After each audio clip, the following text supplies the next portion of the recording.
जाने लगे तो कुंती बुआ जा करके कहा, अब समझो कि यहां से मंदिर खड़ी बाटी है, मंदिर के पास वहां जाके खड़ी हो गई कि मेरा कन्हैया तो मेरे साथ ऐसे मेरा कनुआ इधर ही से आएगा। भतीजा और बुआ का प्रेम, तो कनुआ कनुआ बोलती थी, मेरा कान्हा मेरा कन्हैया, ए भाई कनुआ कहाँ चला गया तुम?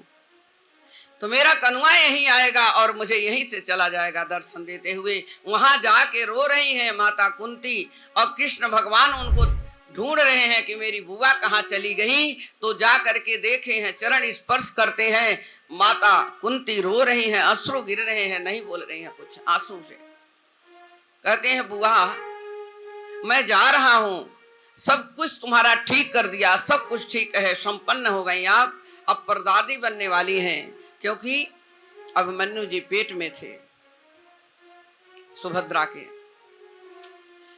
अब हमें आशीर्वाद दो, मैं जाऊं। तो कहती हैं कुंती जी, अरे लाला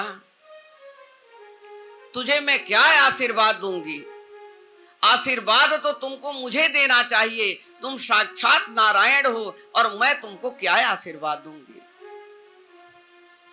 कहते हैं बुआ आप मेरे बुआ हैं, मेरे पिता की बहन हैं। अच्छा ठीक है, तुम कुछ मांग लो मुझसे।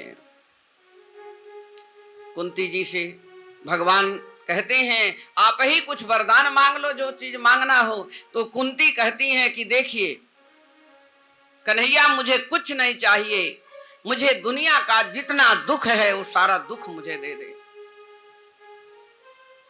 सारा दुख मुझे दे दे और मुझे कुछ नहीं चाहिए।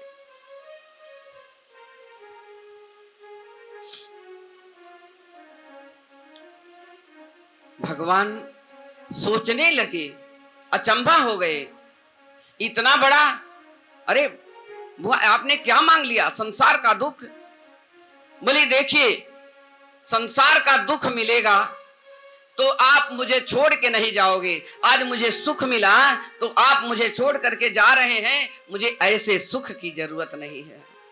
आज तुम इसी से दूर हो गए कि हमें सुख मिल गया, जब मैं दुखी थी तो तुम मेरे साथ रहते थे। हम लोग कभी मांग ही नहीं सकते ऐसा, क्योंकि हमारे में हिम्मत नहीं है, हम कह नहीं सकते हमें सारा दुख दे दो। भगवान कहने लगे बुआ दुख तो मैं क्या दूंगा, दुख तो कर्मों अनुसार मिलता है, जो मुझे पुकारेगा, जिस भाव से मुझे पुकारेगा उस भाव से मैं उसके साथ हूं और मैं उससे कभी दूर नहीं रहता, मैं तो सदा आपके पास हूं।